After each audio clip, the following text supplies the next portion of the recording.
Kahit naman medyo hindi maganda yung ugali nun, tingin ko kailangan natin siyang tulungan.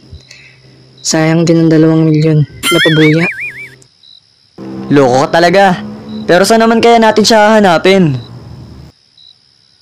Sabado bukas, kitain natin si Patty. Tanungin natin siya kung ano ang mga nangyari. Oo nga, nakita niya pala kung sino ang dumukot kay Angelica.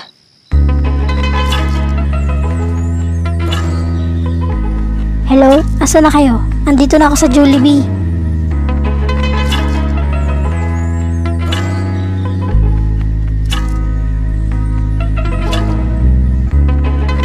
Patty, kamusta ka? Tara, order na muna tayo sa loob. Patty, ano bang nangyari nung gabing dinukot si Angelica? Sinundan nila ako nang di ko nalalaman. Tapos may dumating na nakaputing van. Dinukot si Angelica. Tapos nun tumakbo si Winang para humingi ng tulong.